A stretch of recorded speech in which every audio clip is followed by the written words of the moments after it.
Dr. Beth Jersky. She's with the May Institute and the National Autism Center. And, again, I was saying that when Samantha sent me all of the bios of all of our panelists, I was just overcome with just all of the accomplishments of so many of these panelists. And the reason why when I introduced at the very beginning, I introduced Dr. Jersky and her website is because she has a lot of information that I think that would be very beneficial to all of you. And as she begins her presentation or her comments, I do have a question, but I would like for you to start off with repeating that website for everyone, because I think every single person in this room would really get something, if not a lot of things, from that site. Thank you. Thank you. And can we give her a round of applause also? Thank you, Hope for Three, for having me here. So the website is www.mayinstitute.org/Texas. And what we've done is just set up a standing kind of floating website for this forum for all of you to be able to access some of the materials that I'll be addressing very quickly today. I know that we want to have time for questions, and I'll keep my comments fairly brief, knowing that everybody can at least go on the website and look at the materials that I think will be important for everyone.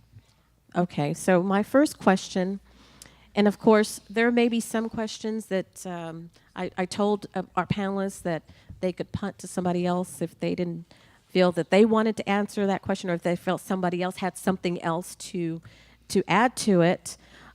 So recently, there's been some research about diets and specific diets. Does that even play into this? How, and if so, how does it play into it? Because, again, as a layman, I've seen some doctors say no, and I've seen some doctors say yes. And I'm sure members of our audience have seen the same thing. So can you please help us with that? Absolutely. And I'm sure that there's people on the panel who'd like to kind of chime in, as well as maybe people out in the audience. So maybe it's good that I went last and had this question. So as was mentioned, I'm part of the National Autism Center, which is located in Massachusetts, and we actually support the National Standards Project. So I'll just kind of put this up. We have a family parents guide to the national standards, which is again on the website. And what the National Standards Project is basically a project that started about 10 years ago that went through about 2,000 different articles trying to find empirically supported evidence-based treatments. And it was just recently updated and put into a second edition last year. And that also is on the website and free for everyone to download. In terms of the National Standards Project, we do list different interventions as either established or emerging or unestablished. And really what unestablished means is that there hasn't just been enough scientific evidence to fully support it as an intervention that we would support. So at this time, certain diets people have been using, a lot of families have found them to be useful. Most, I guess, probably relevant would be gluten-free or casein-free diets. And even in the absence of true allergies or intolerances, some people have found it useful, and we're not necessarily 100% sure as to why certain individuals might find these diets useful and others not. But at this point, we really can't say that it is either an emerging or truly established intervention. We list it as unestablished. That doesn't mean that we think that it's harmful and that it might not be helpful for some families, but we can't fully support it because it just doesn't have the science behind it. Part of the problem is, in terms of the research that has been done, that it's been done really with small groups. It hasn't been well controlled. It hasn't been done with wide, kind of what we call randomized controlled trials. And there just really hasn't been a lot of replication for the findings that are out there. So I think there's a lot of literature that's progressing in this area, but we just don't have quite enough to fully support it. All of that being said, we also realize that accessibility to treatments is a big issue for a lot of families. Not a lot of families can necessarily have ABA 40 hours a week or be able to have all the treatments that they want available to them. We recognize that something like a diet could be considered kind of low-hanging fruit. It's easily accessible. It's easy for you to be able to control this on a day-to-day basis. So again, we're not saying that it's something harmful. but we would suggest from the national standards that if you want to do this type of treatment, to also make sure that you're putting your resources into interventions that have been scientifically proven to be effective in autism and useful. So we're not suggesting that it's something that not be done. We don't really understand why it's done well and why some people do benefit from it, but don't take away the resources from other interventions that have shown to be really efficacious and very positive. I don't know if that answers the question. No, you did. You did. This is a little chance for you to toot your own horn, if I can say that.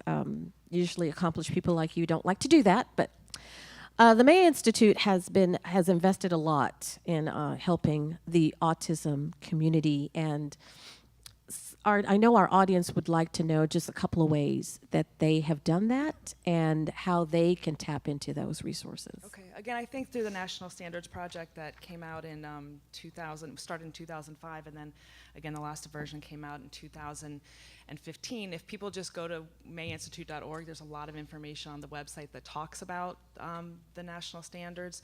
We have, at this point, 14 different interventions that we have said to be truly empirically supported evidence-based treatments for autism. I'd also like to just say that there are true cases of people that do have, going back to my previous comment, that do have celiacs or have intolerance to certain food products, and that I think that testing is actually necessary before maybe trying a diet and actually working with the provider to see if there actually is an allergy or some sort of intolerance before necessarily starting on a road to an intervention that hasn't been proven, and maybe even an intervention that shows to have more restriction involved with it. Because once you take out certain products, you're now restricting that person's diet a little bit more.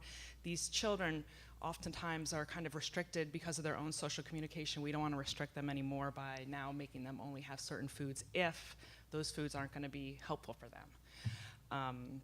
So again, I would just tell people to please look at what we have in terms of our parent guide. We have an educator guide. We are going to supply maybe up to about 200 of our educator guide books to Hope for 3, with the hope that they can be distributed to special educators around this county and this district that talk about evidence-based practice. It's written in a layperson way so that everybody can understand it, based off of a panel of experts who systematically went through thousands of articles to have high transparency, to really look at both the strength and the efficacy of all of these treatments. They designed a certain metric to actually look at how well designed these studies were, as well as how positive the effects were, either in kind of a comprehensive way or in very specific focused ways.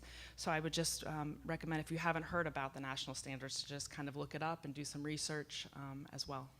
Thank you so much. Again, that concludes our panel. Can we get a round of applause for Dr. Beth Jersky? And for all of our panelists, thank you very much. Also, I think you